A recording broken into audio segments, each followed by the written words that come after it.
ఎక్కడైనా ల్యాండ్ పై ఇన్వెస్ట్ చేయాలని అనుకుంటున్నారా? అయితే ఫ్యూచర్ సిటీలో ఇప్పుడే ల్యాండ్ పీస్ పెట్టుకోండి. పూర్తి వివరాలకు మాకు కాల్ చేయండి. Hi viewers, India's largest digital media network Suman టీవీకి స్వాగతం. ప్రస్తుతం మనతో ఉన్నారు motivational speaker and language trainer Vijaya Bangaru అమ్మ.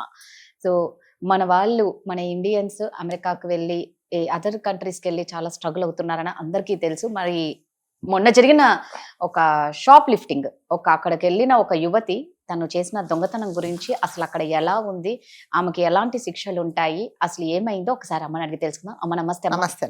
ఫస్ట్ ఆఫ్ ఆల్ అమ్మ, నిజంగా మన ఇండియన్స్ మీద ఆల్మోస్ట్, అంటే అఫ్ కోర్స్ చాలా మందికి కోపం రావచ్చు, కానీ మన దగ్గర సివిల్ సెన్స్ లేదా? అంతే కదా, లేదు. అదైతే ఎక్కడ పడితే అక్కడ ఏమంటారమ్మా, గుట్కాలు అనేసి అవి ఇంకోటి ఏవేవో అంటారు. అవునవును.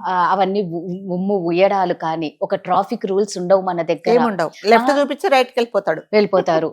ఏ రూల్స్ ఉండవు. చెత్త చూస్తే ఒకరింటి పక్కన ఇంకోరి ఇండ్ల పక్కన అసలు ఎక్కడ మన దగ్గర రూల్స్ అండ్ రెగ్యులేషన్స్ ఏం లేవు. ఇంకా స్ట్రీట్ ఫుడ్ కి వచ్చింది అంటే వాళ్ళు ఎంత అనొద్దు కానీ ఎలాంటి చేతులతో చేసినా కూడా మనం అలాగే చేతులతో చేసింది తిని దాని తర్వాత ఆ కాఫీ కప్పులు కూడా వాడి పక్కనే పడేస్తాడు. అరటిపళ్ళ దగ్గరికి వెళ్ళి అరటిపళ్ళు అక్కడ తిని వాడి ముందరే పడేస్తారు. ఇవన్నీ మన దగ్గర, అంటే మనం మారతామో మానవో మనకు తెలియదు. ఇవన్నీ పరదేశాల వాళ్ళు చూసినప్పుడు ఇండియన్స్ అంటే ఇలా ఉన్నారు వీళ్ళ దగ్గర అంటే ఒక నెగిటివ్ ఫీల్ అయితే నిజంగానే ఉందమ్మా. ఇండియన్స్ నీట్ గా ఉండరనో లేకపోతే మెయింటైన్ చేయరనో, ఇది పెట్టే వాళ్ళు కామెంట్స్ మీరు ఎలా అన్నా పెట్టుకోండి, ఉన్న వాస్తవాలు మాట్లాడుతున్నాం, అందరి గురించి అనట్లేదు. మన దేశంలో ఎక్కువ ఇవి జరుగుతూ ఉన్నాయి. దొంగతనాలు చూసుకుంటే అసలు ఎన్ని యూట్యూబ్ లో వీడియోలలో వస్తాయంటే, ఇదిగో ఇవి చూడండి ఎలా దొంగతనం చేసింది. అసలు అవి మనం ఏం చేస్తుంటే వాళ్ళ వేషధారణ, వాళ్ళ మాట తీరు చూస్తే అసలు వీళ్ళు ఈ షాప్ ఓనర్స్ అనేలాగా ఉంటారు.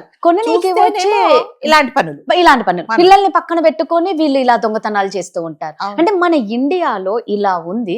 ఇదే తీసుకెళ్లి మనం ఎక్కడికి వెళ్తే అక్కడ దాన్ని పెడితే కన్నా మనకి ప్రాబ్లమే. అంతే కదా. ఇప్పుడు షాప్ లిఫ్టింగ్, అక్కడైతే షాప్ లిఫ్టింగ్ అంటారు, ఇక్కడైతే దొంగతనం చేసింది అని అంటారు. ఏంటమ్మా అసలు అక్కడ ఆవిడ చేసిన పని ఏమిటి? ఆవిడకి ఇప్పుడు ఎలా ట్రీట్ చేస్తారు? అంటే ఎలాంటి శిక్షలు ఉంటాయి ఆవిడ? అంటే ఫస్ట్ ఆఫ్ ఆల్ రాధ గారు, ఇది ఏంటంటే, అంటే మనం ఇండియన్స్ అయ్యి కంపల్సరీగా 100% మనం ఇండియన్స్ సపోర్ట్ చేస్తాము. ఖచ్చితంగా. సో మనం ఇండియన్స్ అని నిజంగానే గర్వపడుతున్నాం. కానీ ఎప్పుడైనా సరే ఎవరైనా తప్పు చేస్తే తప్పుగా మనం చెప్పాలి. ఎవరైనా మన ఇండియన్స్ కానీ ఫారినర్స్ కానీ ఎవరైనా సరే. సో మనం ఫారినర్స్ నుంచి చాలా నేర్చుకోవాలి, నీట్నెస్ నేర్చుకోవాలి. మీరు ఎవరైనా సరే చూడండి, వాళ్ళు ఫారినర్స్ కానీ లేకపోతే అక్కడ ఉండి వచ్చిన ఇక్కడ ఎన్ఆర్ఐస్ కానీ ఒక డాగ్ ను రోడ్డు మీద తీసుకెళ్తుంటే మన దగ్గర ఏం చేస్తాడు, ఒక కార్ ఉంటే కార్ పక్క పంపిస్తారు టాయిలెట్ వెళ్ళమని. అది టాయిలెట్ వెళ్తుంది, ఇంకొకటి ఏదో పని చేసేస్తారు. కానీ వాళ్ళు మీరు అబ్జర్వ్ చేశారో, వాకింగ్ వెళ్తున్నప్పుడు వాళ్ళకి ఒక ఇన్స్ట్రుమెంట్ ఉంటుంది. ఆ టాయిలెట్ అంతా అందులో ఎత్తేసి ఆ బ్యాగ్ లో వాళ్ళు పట్టుకొని తీసుకెళ్లి ఎక్కడ డస్ట్బిన్ లో అంత వారుస్తారు. సో అది వాళ్ళ డిసిప్లిన్ అనమాట. అంటే అక్కడి నుంచి వచ్చిన వాళ్ళు చాలా మటుకు నేను అక్కడ బెంగళూరులో చూస్తాను, ప్లస్ ఇక్కడ కూడా నేను వాకింగ్ వెళ్ళినప్పుడు చూస్తాను. సో ఇవన్నీ ఏంటంటే వాళ్ళ నీట్నెస్, వాళ్ళ అలవాట్లు, వాళ్ళు ఎప్పుడైనా కూడా చాలా పద్ధతి ప్రకారము వాళ్ళు ఉంటారు. సో మనం ఏంటంటే అంటారు కదా, అయిపోతుంది, ఏం కాదు, ఏమవుతుంది, ఆ రోడ్డు మీద వెళ్ళి ముమ్మొచ్చు, లేకపోతే ఎవరైనా ఇప్పుడు మనం రోడ్డు మీద పైన నిల్చుకొని ఉంటాం, ఆఫీస్ కోసం వెయిట్ చేస్తే పైనుంచి 4 బాల్కల్ నుంచి నీళ్లు పోసేస్తుంది ఒక ఆవిడ చెత్తేస్తుంది. అంటే ఇవన్నీ మనకు సెన్స్ లేదనమాట. సో మనం మరి ఎప్పుడు నేర్చుకుంటామో నాకైతే తెలియట్లేదు, కానీ ఇవన్నీ చాలా ఉన్నాయి. సో అట్లాగే ఇప్పుడు కమింగ్ టు ద పాయింట్ ఏంటంటే, మీరు అన్నట్టుగా అమ్మాయి అంటే 99% గుజరాతీ అమ్మాయే. తను విజిటింగ్ వీసాలో వెళ్ళింది. అక్కడికి వెళ్ళినప్పుడు ఏమైందంటే షాపింగ్ వెళ్ళింది. ఒక పెద్ద షాపింగ్ మాల్కి వెళ్ళింది. వెళ్ళిన తర్వాత అక్కడ షాపింగ్ అంతా చేసింది ఆ అమ్మాయి. దాదాపు 5-6 అవర్స్ షాపింగ్ చేసి, అంటే మన ఇండియన్ కరెన్సీలో అంటే నేను ఒక చోట విన్నాను 1 lakh వర్త్ షాపింగ్ చేసింది. చేసిన తర్వాత ఏమైందంటే మొత్తం కార్ట్లో వేసుకున్న తర్వాత యాక్చువల్గా ఏం చేస్తామంటే, మనం ఎవరమైనా సరే తీసుకున్న తర్వాత కౌంటర్కి వెళ్ళి కౌంట్ చేయించుకొని మన ఎంత ఉందో ఆ బిల్లు తీసుకొని బయటకు వచ్చేస్తాం. That is the procedure. ఈ అమ్మాయి ఏం చేసిందంటే, అవుట్ ఆఫ్ ద మాల్ బయటకు వెళ్ళిపోతున్నప్పుడు వాళ్ళు పట్టుకున్నారనమాట. పట్టుకున్నప్పుడు ఆ అమ్మాయి ఏమంటుందంటే, అదేంటి నువ్వు వెళ్ళిపోతున్నావు, బిల్ కట్టలేదంటే, ఓ ఐఎమ్ సారీ ఐ ఫర్గాట్ అనేది. వెంటనే వాళ్ళు సెక్యూరిటీ వాళ్ళు పోలీస్ వాళ్ళకి ఫోన్ చేశారు. పోలీస్ వాళ్ళు వచ్చిన తర్వాత వాళ్ళు అడిగారు, అంటే ఐఎమ్ సో సారీ, నేను I forgot, please excuse me, నేను కావాలంటే I will pay entire this what ever the stuff I have taken అని చెప్తుంది అనమాట. సో అదేంటంటే, నువ్వు తీసుకున్నప్పుడు నీకు అంత జాగ్రత్త లేకపోతే ఎలాగా? ఇప్పుడు ఇది ఇండియా కాదండి, ఇండియా అయితే అదే మీరు అదే అంటే అమ్మాయి చాలా అంటే నిజంగానే తను అడుక్కుండే తీరు, తను అపాలజీ చెప్పే తీరు నిజంగా మనకు కూడా ఒక రకంగా బాధది. పాపం కదా ఎక్కడి నుంచో పోయింది, ఏదో పొరపాటు చేసిందని. కానీ వాళ్ళకి పాపము అనేది ఉండదండి. వాళ్ళకు రూల్ అంటే రూలే అంతే.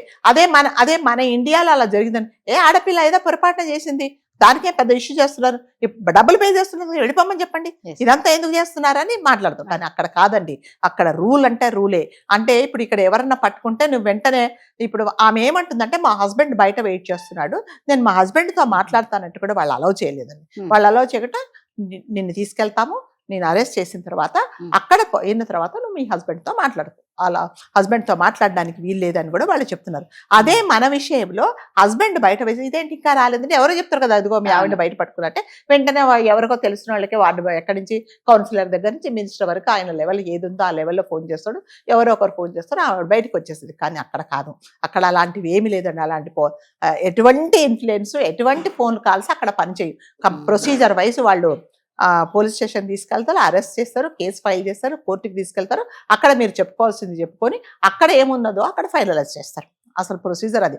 అమ్మాయి నిజంగా చాలా హృదయ విదారకంగా, చాలా భయంకరంగా, అంటే మనం కూడా నిజంగా బాధ వేసేలాగా తను అడుక్కుంటుంది, ప్లీజ్ ప్లీజ్ ప్లీజ్ అంటే కూడా. అంటే ఇంకొకటి వాళ్ళు ఎంత హ్యాండిల్ చేశారంటే, ఒక అమ్మాయి కదా అని చెప్పేసి, అంటే అమ్మాయి ఎవరితోనైనా కూడా పోలీసు వాళ్ళు అలాగే బిహేవ్ చేస్తారు అక్కడ. ఎలా అంటే కనీసం ఆ అమ్మాయిని ఒక మాట అనకుండా, అంటే పరుషంగా ఒక మాట మాట్లాడకుండా, కనీసం ఆ అమ్మాయిని టచ్ చేయకుండా మీరు వెనక్కు తిరగండి మేడం మేడం అనే వాళ్ళు సంబోధించారు, వెనక్కు తిరగమన్నారు. ఆ అమ్మాయి చాలా అడుక్కుంది, అయినా కూడా వాళ్ళు వినలేదు. కావాలంటే నేను తీసుకున్న దానికంతా నేను పే చేస్తాను సార్ అన్న కూడా వాళ్ళు ఒప్పుకోలేదు. ఒకటే అన్నారు, నువ్వు ఎందుకు తీసుకెళ్ళావు బయటికి, కోట ఎందుకు తీసుకెళ్ళావు అని చెప్పేశారు. వెనక నుంచి బేడులేసి ఆమెను తీసుకెళ్ళిపోయారు. అంటే ఇది ఇక్కడ మనం నేర్చుకోవాల్సిందంటే, ఎవరైనా సరే అండి మన కంట్రీ నుంచి, మన ఇండియా ఉండే రూల్స్ వేరు, రెగ్యులేషన్స్ వేరే, ఇక్కడ ఉండే ఇన్ఫ్లుయెన్స్ వేరే, ఇక్కడ ఉండే సింపతి అదేంటి బ్యాక్గ్రౌండ్ వేరే. చిన్నపిల్లోడు ఎవడన్నా తప్పు చేసి ఒక అమ్మాయిని పాడు చేసినా, ఒకవేళ ఏదైనా దొంగతనం చిన్నవాడు కదా వాడిని తీసుకెళ్ళి ఆ చిన్నపిల్లలు ఉండే కోర్టుకి వేస్తారు, కొన్ని రోజుల తర్వాత ఆడు బయటకు వచ్చేస్తాడు. అట్లా ఎవరైనా పెద్దవాళ్ళు వయసు మీద పడింది, బయట పనిచేయట్లేదు చేస్తారు, ఎవరికి కావాల్సిన ఎక్స్క్యూజెస్ వాళ్ళకి చెప్పేసి తప్పించుకుంటే ఏర్పాట్లు చాలా ఉన్నాయి. లేదా ఎవరినన్నా అరెస్ట్ చేస్తే వెంటనే అంత, ఎందుకంటే ట్రాఫిక్ లో మీరు ఎవరినన్నా పట్టుకోండి, వాడు వెంటనే ఫోన్ చేస్తాడు, అటు ఇటు ఫోన్ చేసి మావాడే వెళ్ళిపోయి వదిలేసే అంటారు. కానీ నిజంగా మీ వాడు రూల్స్ వైలేట్ చేశాడు, ఇతను హెల్మెట్ లేకుండా వెళ్తున్నాడు, సిగ్నల్స్ వచ్చిన క్రాస్ చేశాడు కాబట్టి మేము పట్టుకున్నాము, కాబట్టి వీడికి తగిన శిక్ష చేయండి, మా వాడని ఎక్స్క్యూజ్ చేయండి అని ఎవరు చెప్పారండి? చెప్తారా? ఎవరు చెప్పరు. పర్లేదు సార్, నేను పాలిటిషియన్, కానీ మా వాడు తప్పు చేసా కూడా మీరు అరెస్ట్ చేయండి, అతన్ని చేస్తే అందరికి తెలుస్తాయి, రూల్స్ తెలుస్తాయి, ఎవరు చెప్పరు. మా వాడే చూసి చూడకుండా ఉండాలి, ఏమైంది, ఎవడన్నా కొట్టాడా చెప్పు, ఎవడన్నా కొడితే చెప్పు, ఎన్ని డబ్బులు కావాలో నేను ఇస్తానంటున్నాను మన వాళ్ళు. అందుకని వాళ్ళకు రూల్స్ రెగ్యులేషన్స్ ఏమీ లేవండి. కానీ అక్కడ అలాంటివి జరగవు. ప్రతి ఒక్కరు నేర్చుకోవాల్సిందంటే, ఎవరైతే మీరు వేరే కంట్రీకి వెళ్తున్నారో అక్కడ రూల్స్ రెగ్యులేషన్స్ ఏంటి, ఇఫ్ ఎనీథింగ్ గోస్ రాంగ్ ఎలాంటి పనిష్మెంట్స్ ఉంటాయి అనేది కంపల్సరీగా నేర్చుకోవాల్సిందే. లేకపోతే మాత్రం ఇలా, అంటే ఆ అమ్మాయి నిజంగా మెంటల్ కండిషన్ బాగలేదా, లేకపోతే కావాలని తను చేసిందా, లేకపోతే బై మిస్టేక్ ఒకవేళ నేను చేస్తాను కదా అన్నట్టు పరధ్యాసలో బయటకు వచ్చిందా అనేది అది ఇంకా ఇన్వెస్టిగేషన్ లో తెలియాలి. మనం ఇప్పుడు ఏదే జడ్జ్ చేయడానికి లేదు. కాకపోతే ఏంటంటే ఇప్పుడు మనం నేర్చుకోవాల్సింది ఏంటంటే, ఎవరైనా సరే వేరే కంట్రీకి, ఇండియా దాటి వేరే కంట్రీకి వెళ్ళినప్పుడు వాడు రూల్స్ ఏంటి, రెగ్యులేషన్స్ ఏంటి, ఏదైనా మనం పాటించకపోతే మనకు ఎలాంటి శిక్షలు అనుభవిస్తాం. ఎందుకంటే దేశం కాని దేశంలో నువ్వు ఉన్నప్పుడు నిన్ను ఎవ్వరు విడిపించరు, ఏ ఫోన్లు పనిచేయవు, నీ ఇన్ఫ్లుయెన్స్ ఏది పనిచేయదు, అక్కడ ఏం పనిష్మెంట్ ఉందో అక్కడ నువ్వు భరించాల్సిందే, తప్పకుండా you have to bear it. కాబట్టి ముందే తెలుసుకోవాలంటే, అంటే కొంతమంది, నాకు తెలిసి కొంతమందికి ఒక అలవాటు ఉంటుందండి, అంటే వాళ్ళు, అంటే మెంటల్ డిజార్డర్ ఉంటుందో ఏమో చాలా మటుకు, ఏదన్నా ఉంటే దీన్ని దొంగతనం చేయాలని ఒక ఇంటెన్షన్ ఉంటుంది అనమాట. నేను మా అమ్మాయి పెళ్ళప్పుడు వాళ్ళ ఫ్రెండ్, చాలా క్లోజ్ ఫ్రెండ్ వచ్చింది, ఇది ఎగ్జాంపుల్ చెప్తున్నా, వచ్చింది. సరే మా అమ్మాయి ఏం చేసిందంటే, ఏదో గోల్డ్ది, సరే తన క్లోజ్, ఎప్పుడు 20 years ఫ్రెండ్, గోల్డ్ ఏదో ఇచ్చి నేను ఇప్పుడే వస్తానని చెప్పింది. ఆ అమ్మాయి తర్వాత అడిగితే నేను ఇచ్చాననేది చూస్తేనేమో తను కావాలని తీసేసుకుంది అది. తర్వాత వాళ్ళ పేరెంట్స్కి చెప్పింది, తీసుకుంటే వాళ్ళ పేరెంట్స్ నాకు ఫోన్ చేసి, లేదండి మా అమ్మాయికి ఇట్లాంటిది డిజార్డర్ ఉన్నది, సో ఏదన్నా చూస్తే తను, అంటే వేరే ఇది కాదు, తనకు అంటే తనకు తెలియకుండానే ఇలాంటి పని చేస్తుంది, కాబట్టి ఏమనుకోకండి అంటే, మేము కూడా అర్థం చేసుకున్నాం ఏమి కాదని. అంటే కొంతమందికి వాళ్ళకి తెలియకుండా ఇలా చేస్తారు. మీకు తెలుసో తెలీదో, కొన్ని నెలల కిందట ఇద్దరు పెద్దవాళ్ళు పోలీస్, అదేంటి రైల్వే స్టేషన్ లో, ఆ స్టేషన్ లో మనకు పడుకునేటప్పుడు బ్లాంకెట్స్ అవి ఇస్తారు కదా, అవన్నీ దాంట్లో బ్యాగ్ లో పెట్టేసుకున్నారు. తీరా చూస్తే మాకు తెలియదు, మేము మర్చిపోయామంటాం. అంటే నీ స్టఫ్ ఏంటి, వేరే వాళ్ళ స్టఫ్ ఏంటి, మనం ఏం తీసుకోవడం మీకు తెలియదా, అలా ఉంటారు. మన డిమార్ట్ లో నేను చేశాను, చాలా చాలా ఎంత ఇదిగా ఉన్నాడు అతను. సరుకులన్నీ తీసుకున్నాడు, అన్ని ప్యాక్ చేయించుకున్నాడు, ఒక కాజు ప్యాకెట్ జోబులో వేసుకున్నాడు అతను. వేసుకున్న తర్వాత వాళ్ళు పట్టుకున్నారు. అదేంటి అంటే మర్చిపోయామన్నాడు. సరే ఇప్పుడు మన దగ్గర ఏంటి, ఏ పెద్ద ఆయన ఏదో మర్చిపోయింటాడు, ఇన్ని దొరుకున్నాడు, ఆయనకు అదొక ఒక 1000 రూపాయలు కాజులు ఏం తక్కువ, వదిలేయండి అంటే మన దగ్గర ఏంటంటే టేకి ఏం లే అని చెప్పేసి వదిలేసాం. కానీ అట్లా కాదు. ఇప్పుడు ఇది చిన్నదే అక్కడ చేసినా కూడా మీరు you have to like punishment కంపల్సరీగా you have to bear the punishment. కాబట్టి ఎవరైనా సరే అక్కడికి వెళ్లే ముందు కంపల్సరీగా అలా అన్ని మనము ట్రంప్ గారిని అమెరికాను మనమేం సపోర్ట్ చేయట్లేదండి. అంటే ఇన్ జనరల్ గా ఏంటంటే మీకు అలాంటి మెంటాలిటీ ఉంటే, అలాంటి డిజార్డర్ ఉంటే కంపల్సరీగా మీరు చూయించుకోండి, లేదా నీకు సంబంధించిన కుటుంబ సభ్యులకు చెప్పి చేయించుకోండి. లేకపోతే మాత్రం ఇప్పుడు చూడండి, అమ్మాయిని అరెస్ట్ చేశారు. అరెస్ట్ చేసిన హస్బెండ్ ఎటువంటి సపోర్ట్ చేయడు అతని, అంటే హెల్ప్లెస్ అన్నమాట, ఏం చేయలేడు. చట్టాలన్నీ కఠినంగానే ఉంటాయి కదా, స్పాట్ లో డెసిషన్స్ ఉంటాయి. మనకులాగా తీసుకోవడాలను వదిలేయడాలు అదే అలాంటివి కాబట్టి. ఇంకొకటి మనకు అంటే మనం చెప్పకూడదు కానీ కొంతమంది ఇక్కడ పేరెంట్స్ ఇండియన్స్ ఏం చేస్తారంటే, మా వాడు అమెరికాలో ఉన్నాడు, మా వాడు పలానా కంట్రీలో ఉన్నాడు, వాడు వచ్చేస్తున్నాడు అని ఫ్రెండ్స్ ఒక పెద్ద లిస్ట్ పంపిస్తారు, చాంతాడంత లిస్టు. తర్వాత వాళ్ళ అమ్మ చెప్తారు, నాకు ఇది తీసుకురాడా, నాన్న చెప్తాడు, చెల్లి అన్ని ఎక్కడి నుంచి తీసుకొస్తాడు, మరి అతను కూడా కొనాల్సిందే కదా, ఎక్కడి నుంచి వస్తాయి చెప్పండి. అవన్నీ కూడా ఆలోచించారు. అమ్మాయి ఏం చెప్తుంటే, మా తమ్ముడికి బట్టలు కావాలని నేను తీసుకున్నాను అంటుంది అనమాట తను. అంటే ఇప్పుడు వెళ్ళేటప్పుడు చెప్తారు కదా, అక్కడ వెళ్తున్నావు కదా నన్ను తీసుకురంటారు. మరి అంటే తను ఏమంటుందంటే, డబ్బులు ఉన్నాయి నేను ఇస్తానంటున్నది. ఇప్పుడు ఆ అబ్బాయి అడిగాడని చెప్పి ఈమె చేసిందా, లేకపోతే డబ్బులు ఉండి కూడా మర్చిపోయిందా అనేది మళ్ళీ ఇన్వెస్టిగేషన్ లో తేలాల్సిందే. కాబట్టి ఎవరైనా సరే ఒక కంట్రీ నుంచి ఏ కంట్రీకి వెళ్ళినా కూడా ప్రతి ఒక్కరు అక్కడ రూల్స్ ఏంటి, రెగ్యులేషన్స్ ఏంటి, ట్రాఫిక్ రూల్స్ ఏంటి, దాని తర్వాత ఎయిర్పోర్ట్ల దగ్గర వెళ్ళిన తర్వాత ఎలాంటి, ఒకవేళ మీరు బయటకు వెళ్తే ఎలా ఉండాలి కంపల్సరీగా తెలుసుకోవాలండి. లేకపోతే ఇలాంటి ఇబ్బందులు పడాల్సి వస్తున్నది.